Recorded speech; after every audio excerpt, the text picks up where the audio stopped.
Hello everyone, it's me again with Elena, who you remember from the British Museum vlog, which I haven't made yet, but I'll make it before I post this video. We're back with more cosplaying vlogs. So we're cosplaying Nico and Rita today, and we are in Bath Spa, to go and look at some Roman baths. So the site here is I don't know where I'm going, so I'll be directed. The site here is actually first inhabited by the Celtic people who live in this area, and they realized that the natural hot spring was a great place to put one of their sacred groves or sacred shrines to Solus, who is a Celtic god who was later associated with Minerva in the Roman period. So the reason why there is this hot spring here is because there's a special type of limestone called Bath type stone, which is Neolithic Jurassic stone, which apparently is very useful for hot springs, and that this area has been used for that purpose for a very long time. So when the Romans come in, they simply transfer kind of the sacred area over to Minerva, who they associate with Solus. So there's a temple here to Minerva, so we're going to go look at that if we can. And then they build Roman baths, because the Romans like to build baths everywhere, but especially when they didn't have to actually heat the water, they would use places that the water was already heated. So Baiae, which is in the Bay of Naples, you've got volcanic activity, so you've already got hot water there. And so we're looking at the same thing here, though different geological phenomena. What else is there? And this continues through the 2nd and the 3rd century. The bath complex is expanded, and it's used up until, you know, Roman occupation in Britain ends. Lots of later authors talk about this site, so it's quite important, and the conservation of it's really interesting, because it's not just a site where you've got to conserve the Roman monument, it's a site where you've got to conserve the geological aspect of it as well. So there's lots of going to be cool stuff to see. I'm really excited, and we're going to go in. Oh my god, I'm still filming! How do I stop? So in my typical style of sites, I did not get the audio guide, because audio guides are for scrubs. I'm kidding, audio guides are really important, but I just really can't be bothered with them. So we're probably looking into like the piscina, which if it sounds like piscina for anyone who's taken French or Spanish, that's because it's basically the same thing. This would have been the main cold water bath. I'm gonna laugh if we go down there and it says that I'm completely wrong, but I'm pretty sure this is the main cold water bath. So cold water baths called piscinae, but also natatio, which would have been for swimming and exercise, not for washing. So, you know, you'd put your Roman swimming costume on, get in the water, do a bit of swimming around, have a bit of a fun time. What was a Roman swimming costume? I'm curious. I think it was just like linens and things, like it was just clothing, because obviously they didn't have swimsuit material. So it was like the same kind of thing. Oh, that lady looks like she's about to fall. She was going to take a step back and I was going to be, oh my god. But that's probably what this is, because there's one at Caerleon too, and it's quite similar. It's amazing how well preserved it is. I read something about these statues, that they might have been put in under Claudius in the 1st century. Thanks Wikipedia. I'm a proper archaeologist. I do my research beforehand. But this looks super exciting, so we're gonna keep going around and having a look. Those bells are really annoying. For clarification, the statues around the outside are not Roman. They're like Roman copies. Ladies touching a pillar, don't touch the pillars, everyone. Calling that lady out. But there was something about statues and Claudius. That's really cool. I actually realized these pillars probably aren't original, because they look more like the building that we're in rather than the actual architecture. So I guess like you can touch them. Oh my god, let's go look at the... Oh, there's Roman reenactors down there. Let's go talk to them. Let's go talk to the Romans. Now this, ladies and gentlemen, is the famous Bath Jurassic type Oolitic limestone. You can tell because it has many holes in it from where there were marine inclusions, and it's got the weathering process of the Bath type Oolitic limestone, which I just like saying because it sounds really fancy. These obviously would have been used for transporting water. That's why they're through clearly. I had to conserve a lot of stone of this type, and it was an adventure, so that's why we're going to focus on it. I normally don't take pictures of schematic representations of sites, but I feel like for people who don't know what a bath house looks like, this might be quite useful. So obviously you've got the roof on it, it's kind of a basilica shape, and then you've got this the pool where all the water comes from on the outside, and then you've got the natatio in the middle, and then you've got these smaller tepidariums and caldariums around the outside, and then the temple would have been over there, which would have been built on the original Celtic shrine to Solace. So if you don't know what a Roman bath is meant to look like, now you do. Yay. Okay, so this is a kids' activity that they have about Merrills, which is a Roman board game. And the reason I'm bringing it up isn't because I want to play Roman board games, but it's because board games are really interesting when you find them on sites, because in the medieval period, and I assume also in the Roman period, what happens is you get board games buried, which are real board games, and then you get versions of board game berries that are scratched out, that aren't complete, that you can't actually play. And what these board games represent is actually apotropaic things, so the spirits that you don't want to enter the house would get trapped playing these board games that you bury on thresholds, and then they wouldn't be able to enter the house. It's definitely a medieval thing because we have it at castles in Wales and Devon, but it's also possibly a Roman thing as well. So these board games, like the versions of them, aren't interesting just because they're board games, but because of what they can represent. Especially since we are in a sacred precinct, we have a shrine, we have a temple, it's important to think about that use of their presence as well as the fact that it's just a leisure activity. I just want to point out the chthonic irony of water underground. The river Styx. There it is. There it is. Is that the river Styx? That's the river Styx, everyone. So I was sitting here wondering where the temple was. We found it as the front of the temple. So that's what the front of the temple would have looked like. So we're looking at a frontal classical Roman temple. But what's great about it is the medallion in the middle is actually something that you find across sites. And so this is the temple to Minerva Solis. So you had the shrine to Solis here, and then the Romans were like, oh, well, just going to combine the two gods because that makes sense. You know, like Mars Nodens, there's Nodens and Mars combined together, and it makes Mars this weird healing god with dogs. I'm like, I don't know what's going on here. There's kind of the same thing with Solis and Minerva. If you're wondering how to spell Solis, that's how you spell it.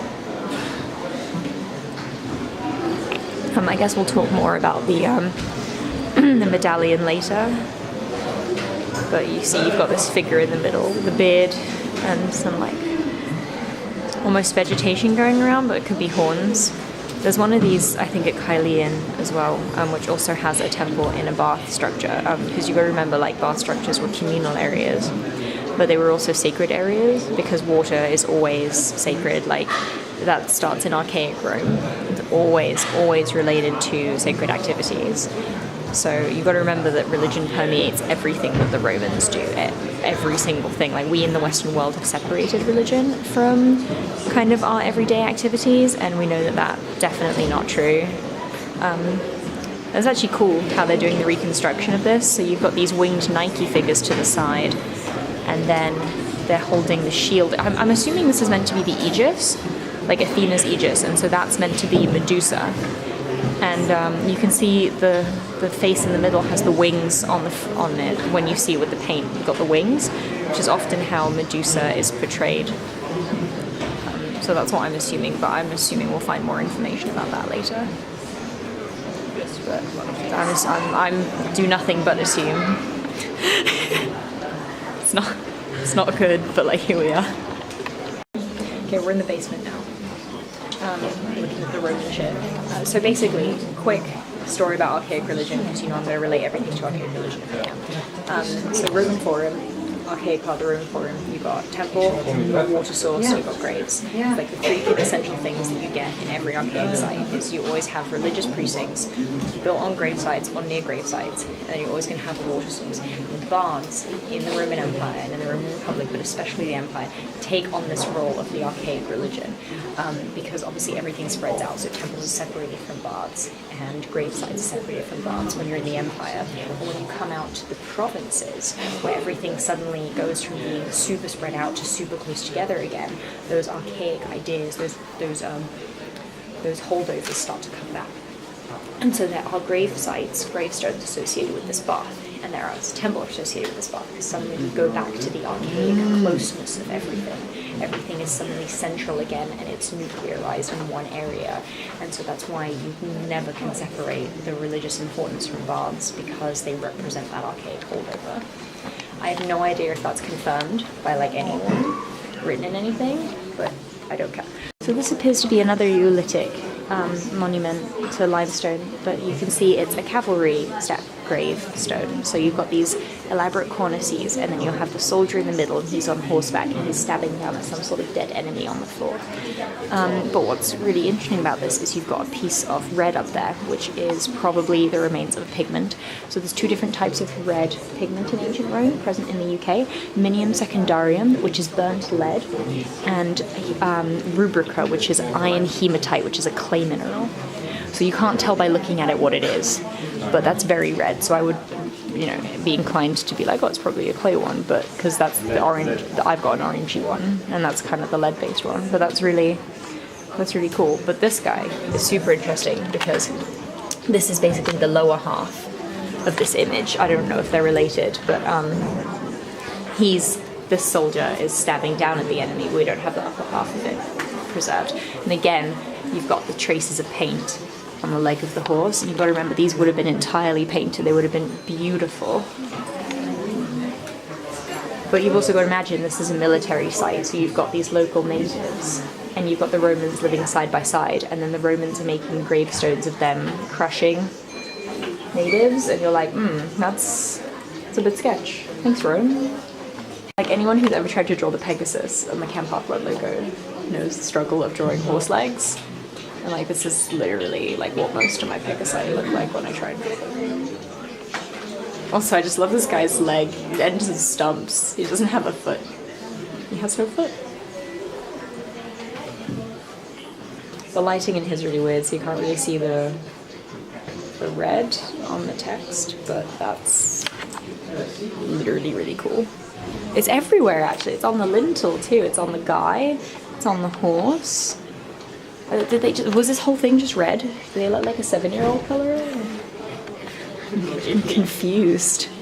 The thing to remember about gravestones is they're often, because space is always a premium at military sites, gravestones after like there's no one there to honour the dead anymore, or they've been there for 100 years or so, they get destroyed and used as building material. Not because it was like a disrespect to the dead, but it was like, you're reusing that stone, so it's actually like continuing the longevity of that person's memory. And I think personally there's something apotropaic, there's something about warding off evil by inviting the spirits of dead people into your house to look after. It has like lares. It's basically the same as lares, but it's the same as lares, but instead of household spirits, it's like dead souls. So remembering that we're not going to get any organic finds, basically. This is what your kind of inorganic finds would look like generally. Lots of pottery, some glass. I like this pot where you've got the indentations made in it, so it's easier to hold for people. Love that. And do you know what this is? Terra sigillata. Also known as Samian ware. Terra sigillata. Come on, it was last week you went to the BM. I love the spoons. The spoons are my favourite. Let's see what coins we got. Do we got anything good? I'm trying to focus in on these coins. We got some silver coins. I can't get close enough to see the emperors. I'm going to get real close. This is great, because like when you find coins in the ground that have been stored in a bag, they go in the ground like that, and then they come out like this. And conservators basically get these massive blocks of coins, and they're just like, yeah, can you get these coins out? But the problem with it is that the coins on the outside, you don't necessarily want to clean, because they might have evidence for the textile of the bag. They might have like an imprint of the textile on them. So when you would be cleaning kind of these outside coins, you see they've got kind of that texture on them. You don't want to get rid of that. And a lot of times people clean hoards with chemicals. They just dump them all in, get them all clean, and you don't want to do that without having done investigative cleaning, because you want to make sure that you can preserve the evidence of the textile just as much as the metal itself. We're going to play guess the Roman emperor. So here's Nero, because he's got a fat face. You can tell he's a little fatty. Little fat face Nero. A lot of these are 2nd and 3rd century, so I'm trying to see if there's anyone else who's really, really recognizable. Well, we've got a woman up there, so that's no, not there. That's Faustina the Younger, or something like that. Oh, we got a temple up here. Temples on coins are very important. They give us information about temples that might not exist anymore. Here are some later emperors with their glorious beards. Come on, focus. Okay, it's not going to focus. I'm sorry, everyone. So these two coins are really important because this is a denarius of Mark Antony and a radiate coin of Tetricus III. And if you think about when these coins went in the hoard, a denarius of Mark Antony is going to be really old by that point, and you can tell it's super old because of how worn it is, and you can tell it's a denarius of Mark Antony because it's got a boat on it, and all of his ones had boats on. But Tetricus brings back the boat design. So this coin has been in circulation for a very long time before it goes in the ground, and I cannot focus, and this is really sad. Speaking of organics, a lot of times in the UK you get shoes preserved. Because they're leather, they get buried in waterlogged conditions and they preserve quite well in those, so that's what the shoe would look like. And that's what it looks like when it comes out the ground, and you can tell a lot from where the holes are on a shoe. You can tell how it was sewn, how it was cobbled. You get a lot of information from these leather shoes, but the treatment for them is quite difficult. And here's some more finds.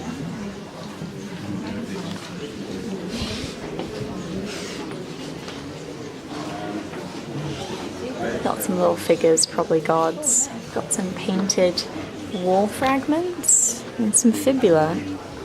Because when you go to the baths and you wear your cloak, you lose your pin on your cloak very often. These things happen. I assume. I don't know. Never lost a fibula on my cloak. These are really cool. So these are combs. That's probably a boxwood comb, and then the one on the other side's ivory.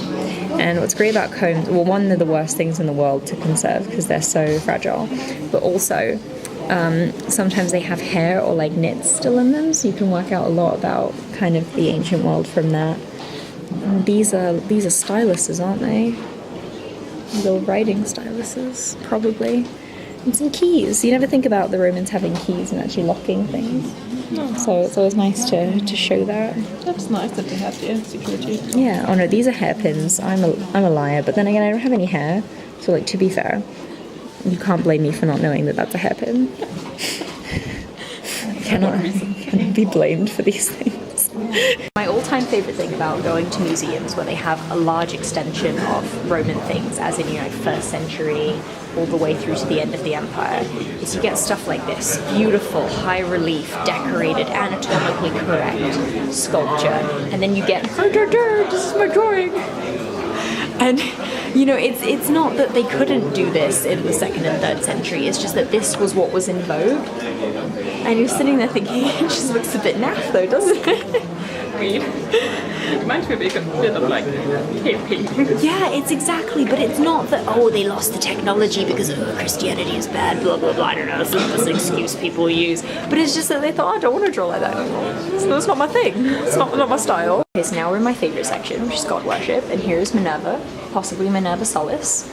You can tell she's got her dress, she's got potentially an aegis in the middle, and a helmet, and not really a face, I don't know. Face is gone. Maybe Minerva didn't have a face. Maybe that was no face. And this was found in the baths, not in the temple. So again, we're looking at joint religious and social aspects to the baths. And here's another. Here's the gravestone of a priest of Solus Minerva. I'm just gonna pretend that I can read that. I can. This is Dies Manibus.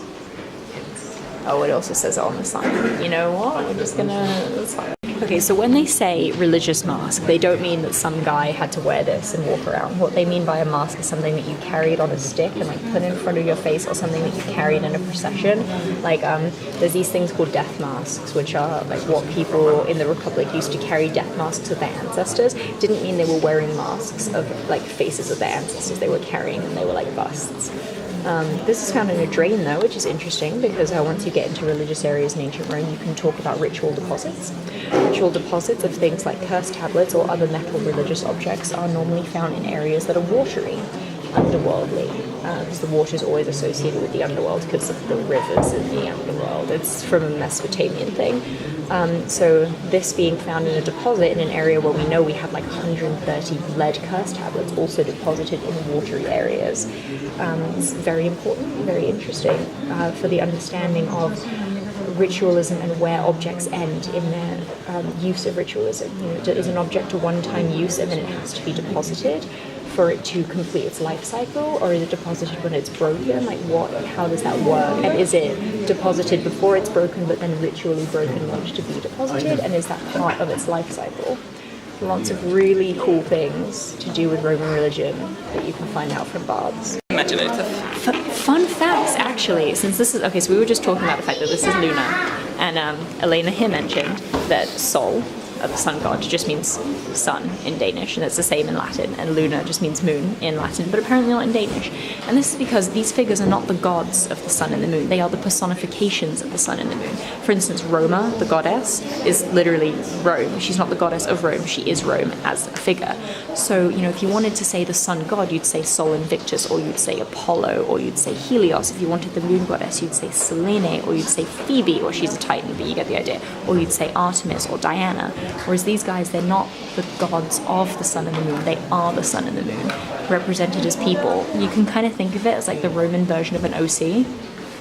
You know how like people make like human versions of like Pokemon, and like, I don't know, human versions of like Toothless from How to Train Your Dragon and stuff? It's like that same idea. You know what? It's basically Hitalia. Basically Hitalia, but with like astronomical bodies rather than countries, is what I'm saying. But also, the Romans did do personification of provinces, so the Romans did Hitalia before Hitalia was a thing. I just want to point that out, like right now. Like, they could be like, this is what Rome looks like, this is what France looks like, this is what the UK looks like, and they like had them all as people. But unlike Hitalia, which seems to absolutely hate female characters, all personifications in ancient Rome are female. So Rome did like Hitalia, but better, is what I'm saying. That's confirmed 100%. You can quote me on that. So fun facts about Romano-British religion as opposed to Romano religion. So actually, fun fact about Roman religion, first of all, water, while being related to the underworld, also is always related to healing. So whenever you have like a natural spring, you're always going to have a cult of Asclepius. So this is his altar, Asclepius. That's what it would look like. But here you see you've got a pipe clay figurine of a dog. And you're probably thinking, why do I care about this dog? And if you read the thing, it says that the dog is associated with Diana and Asclepius, so that's why it's there. But also the dog is associated with Mars Nodens. Now Mars Nodens is a god I mentioned earlier. He is a Romano-British god of the combination of Nodens and Mars. Now Nodens is a healing god associated with dogs. The dogs always have their tongue out. It's meant to be a sign of good luck. It's meant to be a sign of health. So here, are we potentially seeing that this is a representation of a relation to Diana, because we have the sun and the moon courtyard, because this is related to that courtyard, or are we actually looking at a potential subcult of Nodens prior to Roman settlement, which is actually then coming out in this small sanctuary area of Asclepius, who is also a healing god, rather than the Mars Nodens, we're getting an Asclepius Nodens. And I just made that up, so I have no idea. Okay, well, despite this being a temple to Minerva Solis, we are definitely looking at a wonderful pantheon collection of things. We've got Mercury up here. I don't know how it's identified as Mercury. Oh, look, you can see the caduceus if you look really closely on the side. You guys see that? Yeah, the little circle? Yeah. That's definitely the caduceus. And then down here we've got 3 mother goddesses, which is a nice Celtic thing, which, you know, adds into the idea that that dog could be Nodens rather than Diana. And then if up here you've got a lightning bolt, which is brilliant, because you never really get like Jupiter or Zeus represented on these kind of smaller monuments. So, and clearly it's going to be Jupiter or Zeus, because only the Etruscans gave everyone lightning bolts, and we're not in Etruria, so like, you know, it's not going to be Hades, is it? And then here we have Mercury, and I don't know who this one is actually, Ross Myrta. Interesting. She's got a wooden bucket. I like her. That's chill. Wooden buckets are great. I love the fact that she's just like Chilling Mercury. I mean, Mercury feels, I feel like Mercury would be a cool guy to hang out with. He'd just be like, hey, what's up guys? Go get a drink. I like your bucket. So what we're looking at is the floor of a tholos, which is a small round temple that looks like that. Anyone who's ever studied Roman religion knows that tholoi, which is the fancy plural if you want to be super fancy about it, are normally reserved for non-Roman gods or archaic sculpture, archaic monuments. So Vesta has a tholos because she's very, very old goddess. Hercules has a tholos because his cult that's in the tholos in the Forum Loarium is associated with the Eastern Hercules cult. So is this possibly the remains of like an Eastern cult, an archaic cult, or is this actually a British cult that they put into a tholos, because they couldn't put it into a normal structure because that would represent it as a Roman god. So that's food for thought because I don't know the answer. And I'm assuming that we don't know the answer because it's literally just that. Yeah, you can touch it. I can touch it. Stroke the tholos. So yeah, that's really interesting actually. What is this temple? Who is it to? We just don't know. I should mention really quickly that the reason why a tholos is round is because it's based on archaic huts that are made out of wood and straw that would have been round in shape. And we know that from post holes in the Roman Forum and also on the Palatine Hill, the original hut of Romulus is round. So we can look at the post holes. Okay, so curse tablets are one of my favorite things in the entire world because basically people would write curses on pieces of lead, roll them up and throw them into bodies of water.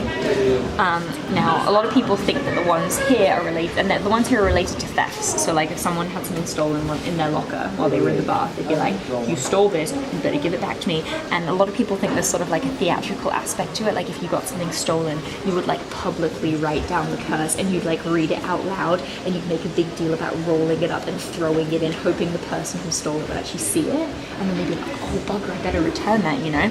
But also what I said about water being underworldly, curse tablets are always going to be to either underworld gods or non-specifically Roman pantheon gods. So like shady Eastern, shady Celtic gods, or, you know, just Hades, like it's your choice. So obviously you would throw that into bodies of water because it's chthonic, it's underworldly. So there is like a show and tell aspect to it of, you know, those passive aggressive signs people put up in their workspaces like, hey, whoever stole my turkey sandwich, you better put it back. Like that, this is the ancient version of that, of like office fighting, but it also has like a very religious element to it. Which again shows that everything goes hand in hand, but these are fantastic. I mean, you find them in lakes, you find them in springs, you find them in bathhouses, anywhere that's a body of water. It's like, you know how people just toss coins into fountains? It's kind of like that, except that instead of wishing for luck, you're trying to curse someone. Which I just think is even better, like, to be fair. The other great thing about them is, so there's a theory that your curse is stronger the worse your handwriting is. So you get some really terrible handwriting on these, but you also get some really non-traditional Latin, because in some cases like this one, it's actually written in like a Romano-Celtic language, it's not written in Latin. And it's the same with epigraphy, is that you get people writing who aren't actually good at writing Latin, so it's like really poorly written, and like you've got classicists sitting there going, I don't know what word this is because it's like, this isn't a verb ending, like it's wrong. So they're super interesting to study. I don't know if you guys can hear this, but there's water running over there and you can see steam coming off of it. So that's where the, oh my god, this is so blurry. So that's where the hot springs are. It's really cool. And you see these channels of water would have brought the hot springs up and into the baths proper.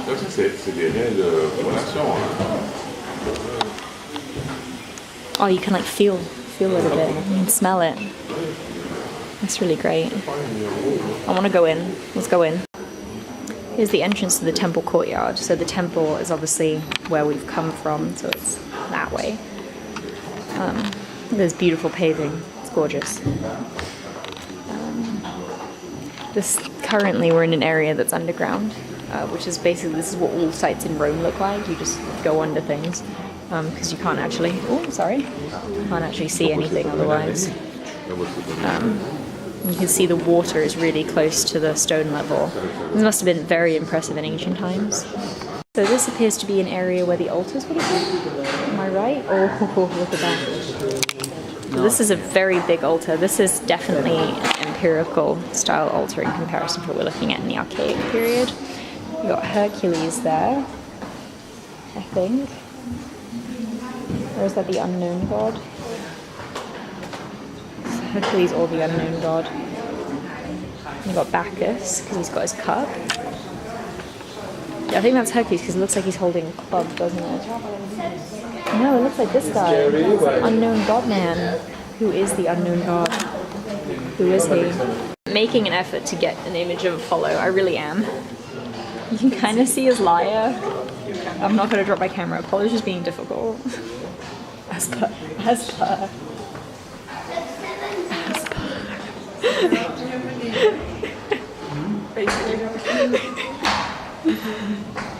True facts though, you've got Hercules and an unknown god at the front of this altar, but you've got Jupiter on the side. Like, I don't know if Jupiter would really appreciate like being stuck on the side. Be like, excuse me guys.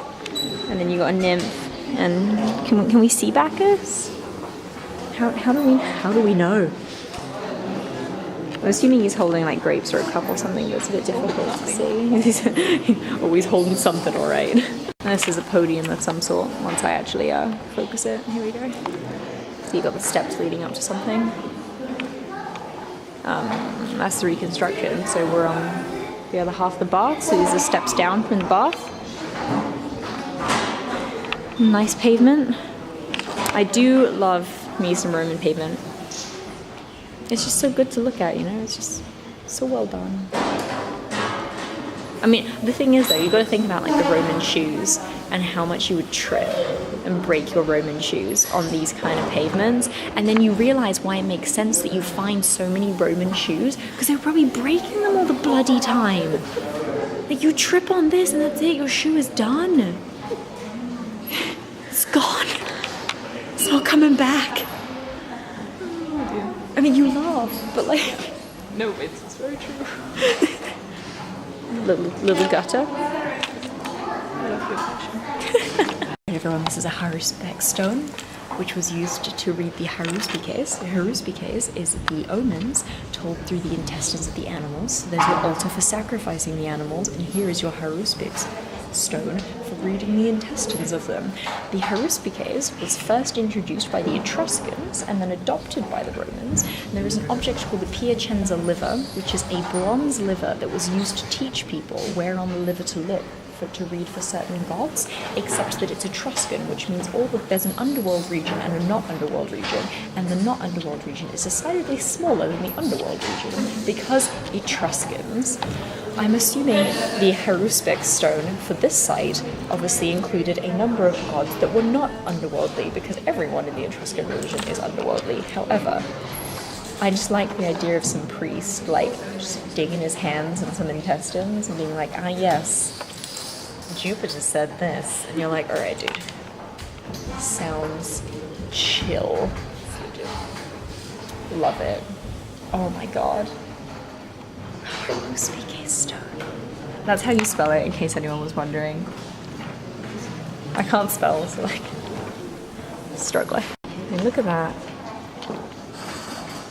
You've still got the bronze colour on it. I wonder if it was not gilt, because gilt implies gold, but I wonder if it's like two different copper alloys. There was one underneath and then one that's creating that like brassy colour almost. Anyway, this is Solus Minerva. There she is. Let me go around the other side. There's another view of the site. Yay! We're gonna go through that tiny door to the underworld. We're going. Right, we're going. We got this. There's no cameras. They can't spot us. It's gonna be fine. We'll make a run for it. Parkour over this base. I mean, it's fine. It's stone. Like, you can stand on it. It'll be okay. Go through that door. It makes like these couples, they look like so modern, you know? What looks modern? This. The stones. The stones.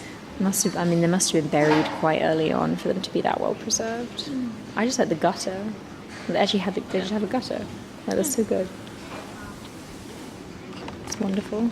Oh look, there's the water pipe for all your magical water needs. Ladies and gentlemen, hollow casting bronze wax technique. to the max. That's how you do it. Literally. Sweet fashion. Like, oh my god, I'm still filming. Ooh. You can see it's hollow down there too. This is more my angle. Can't get any closer without. It's the side of another structure, but you've got a really good view of the steps here that lead up to it, and that's obviously what the rest of the building potentially would look like. You've got some really nice, like a nice angled cornice right down there. So we've at least got an edge of a building. That's the thing about archaeology, is it's super exciting when you find an edge of a building. When you just find a wall and you have to keep digging along the wall and you can't find an edge, you're like, this is miserable. So you think about people who dig the really big temples, like, you know, the Temple of Zeus, that are just like massive, and you're like, you just lose hope at some point. Where are the corners?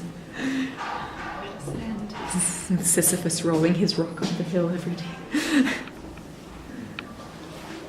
That's nice. Some offerings to Solace Minerva. I like the goat jar. The goat jar is my favorite. It's like someone's shoved it as like. Well, it might be perforated deliberately, you know, damage, like ritual damage. I hate using that phrase, but like we know that things were broken before they were buried, so were they deliberately broken, or was it someone being like, I need to offer something, but I don't want to offer something that I actually need? Here's the sacred spring. So this is the first area of settlement probably for this site. The first indication of a shrine. Don't know where it is because it's been built on, but like it was here. Oh, that guy, that creepy statue guy. In the 9th century, some dude writes about how this English king, whose name I forgot, because it's not Roman, so I don't care, discovered this area, and that's him, with the creepy eyes. That's the dude. There he is. I mean, I bet it's really nice and warm. You might want to go maybe for that. And since I'm really cold. It's like bathing in the river Flapagon. Just like in the underworld. Kidding me, it looks so warm. It also looks way too green, so probably like not a good decision. No, also like the bubbles indicates that it's boiling temperature, just so you know. Yeah. Yeah, that's fine. Warm the abyss of my soul. We're gonna get in, let's go. Consider for a second, you're a Roman, and you're like, I need to go put a curse tablet somewhere. So you make your curse tablet, you roll it up, and you throw it into boiling water. How metal is that? Like, that's so metal. It's so metal. Like, you come down these steps and you're like, this is what I'm gonna do to whoever doesn't return my brooch or my silver coin. And it's just, the act of it is so ridiculous. I just love the idea. I love it. Here's the overflow from the spring, which flows into a Roman drain. Roman drains are very important. The goddess of the drain is Cloacina, who is a version of Venus. That's some points. Yeah, the Romans had a drain goddess. Okay, well the drain goddess is actually referenced in Percy Jackson. Oh my god, we're upside down. Oh. This is Cloacina. What's her name? Cloacina? Cloacina? Cloacina. Cloacina. Cloacina. Cloaca is a drain. Okay. Hashtag on possible entrances to the underworld. Ooh.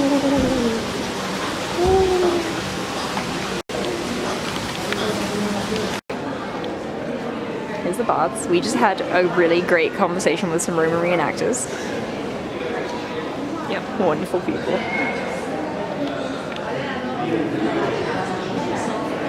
Guess we'll just do like a tour just to... Oh, what's over here? So there's some Roman reenactors here who do stone making, so we just had a conversation with them, but they worked out we were Greek. They knew I was Greek. Yeah. I'm Roman, I'm fine. Yeah. Elena's wearing a SPQR t-shirt, so she's fine. You guys might remember this from my other vlogs that involve Roman baths, but this is what a hypocaust floor looks like.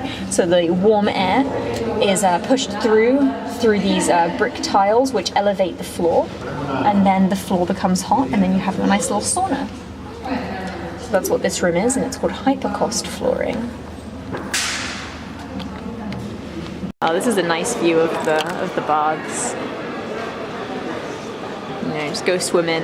I wonder, so I know they had like, so they separated sessions by gender, so it was like the women's only session and the men's only session, because it was also like, you know, a societal kind of time, so you'd go and hang out with your friends. And obviously if you were a woman, clearly you couldn't have male friends. Oh, what is this? What is this? So here you go. I wonder if they had the equivalent of, you know, like pool float time. You know when you go to a leisure pool and they've got the kids session where they bring out all the floaties. I just wonder if they had, you know, the Roman equivalent of that. I wonder what a Roman floaty would be made of. Oh, you can feel that it's warm because like the closer you stand to it, like the warmer you are. That's nice.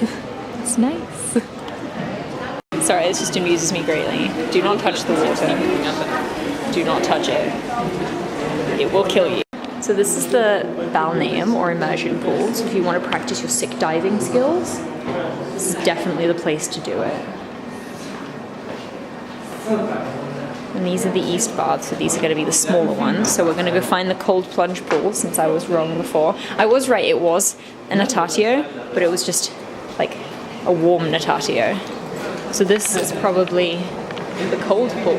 No, this is the natatio. I am so turned around. Okay, so that pool out there, which is the biggest one, it's not the natatio, it's just a pool to like hang out in, and this is the natatio, this is the swimming pool. So I'm very, very confused. I was wrong. And this is the caldarium, and you can tell because it's got the hypercost flooring again, so they're definitely trying to get hot air through this. And this is literally a sauna room. There's no water in here. You come in here to sweat it out, and then you go back in the swimming pool. So for the record, the original floor level is going to be what's above those pillars, because that's the hypercost flooring. So the original floor level is that. So we are actually under original floor level right now.